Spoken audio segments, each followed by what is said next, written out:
Hey guys, welcome back to my channel. If you hear any crazy sounds in the background, Jack is having his playtime as per usual. Also, I was going to clean my lounge before I filmed this, but then I thought, hey, we're doing the real life, tag, and so I'm just gonna leave it exactly how it is. There's pillows on the floor and puzzles everywhere and books, and this is real, #MUMLIFE. So I'm just going to jump on into this video. I was tagged by the wonderful Claire from Claire Wolf, and I will put her channel link in the description below. Go check her out. She does videos on motherhood and living an eco-friendly lifestyle.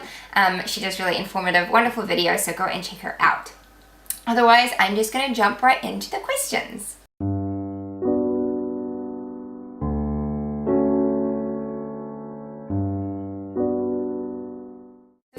Wondering, this video is about the realness of motherhood and just what it's actually like and being completely honest with it. And I think we're getting better and better at doing that and not hiding things quite so much and just struggling through, but being honest about it and supporting one another. So these questions kind of all go along with that theme.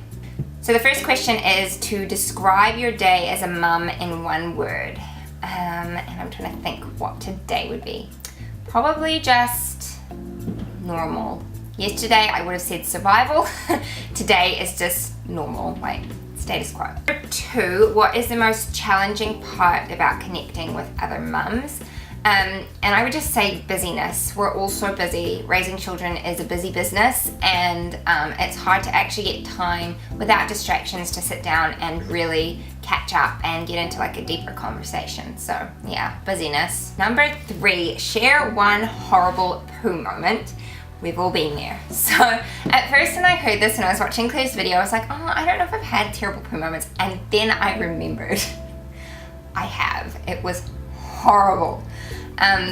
Jack would have probably been, probably about a year old, maybe a little bit less than that, but he was around about that age, and he was having independent playtime in his cot. And I was in my first trimester of pregnancy. That's why this was so horrible. And I went to go get him out, and I walked in and the room smelled really bad. And he had done a poo, and he had taken it. He had managed to get his nappy off. I think I just put him in like a t-shirt and a nappy. And he had managed to take his nappy off, and it was everywhere, like absolutely everywhere. And it was on his fingers, and it was just so gross. And I was nauseous, and usually it wouldn't have bothered me. I mean, obviously it's gonna bother me, it's gross, but because I was pregnant, I was like dry heaving. It was so hard to clean up. I just put him like straight in the bath. And from that point on, I had never left him in just a nappy and a t-shirt. He's always got like pants on over top. Oh, it was awful. Other than that, I don't think we've had, like, me personally. There have been other people who've had terrible poo moments with my kids, but not me personally. But yeah, it was bad. Number 4, how do you cope with public child meltdowns and tantrums? I have been lucky enough so far not to have to deal with this too often.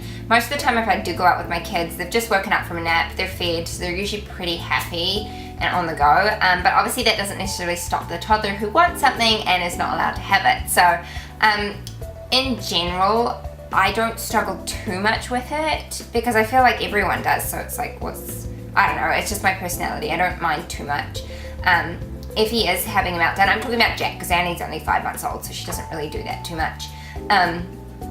But with Jack, if he's like trying to run away or he's having a meltdown, I will just pick him up and physically hold him because it's not safe for him to be running around. And just my style of parenting, it's not acceptable to throw yourself all over the floor and have a tantrum.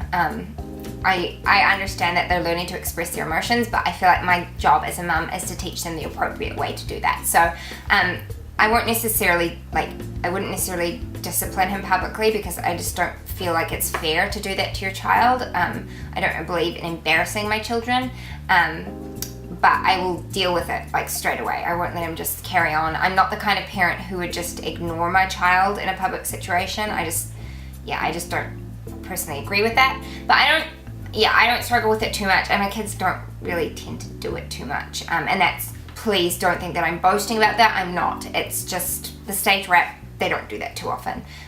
But yeah, I do just deal with it, and I don't really take it too personally. Number 5, honestly, how much screen time does your child have? Quite a bit. And I didn't have any firm like things in my mind, like my kids are not going to have screen time. When they're babies, I just don't, because it like overstimulates them, and there are other ways of entertaining them. When I was pregnant with Annie, I was very much, like my mobility was quite limited, and so Jack did watch a lot more stuff. He usually watches TV like first thing in the morning, just while he's having, like he has like a little snack and a cup of tea or Milo, and it's while I'm feeding Annie, to sort of keep him contained for the moment. But then after that, we get him dressed and he goes and has playtime. So we kind of do have it morning and afternoon. Just like, I don't know how many hours he would have, because I don't really sit and think about it, but maybe 1 to 2 a day, sometimes more, sometimes none at all. It just depends on the day, and sometimes I feel really guilty about it, but it balances out in the scheme of things. And I feel like as long as he's not having a meltdown over it, as long as he chooses outdoor play and is happy to play with his toys independently over screen time, then it's not a big issue for me. And yeah, if he's having meltdowns and stuff over it, then definitely we will cut back on it. And also if his sleep is really restless, I definitely cut back on screen time. So that's just how we do it in our house. Number 6, what's your go-to easy dinner that you give at least once a week? And for us, that would just be like grilled cheese on toast. It's just super easy. Sometimes I'll add ham or bacon, and Jack loves it, my husband loves it, and so that's often like a weekend meal, or if like it's been a crazy weekday or something like that, we'll do that. Number 7, did you yell, cry, or struggle today? I don't think I've done any of that today, but there are definitely times when I do. Number 8, what was the best moment of your day so far as a mum? Probably when I went and got Annie up this morning. She woke up at about 7:30, and I went in there. She's always so happy first thing in the morning, and she just gives you this huge grin when you walk in, so I love getting her up in the morning. Number 9, what is your secret guilty pleasure to reward your mum life? Chocolate and Grey's Anatomy. I've said it so many times, it's on my blog. I love chocolate and I love Grey's Anatomy. Number 10, how often do you experience mum guilt? Probably daily. Honestly, probably daily.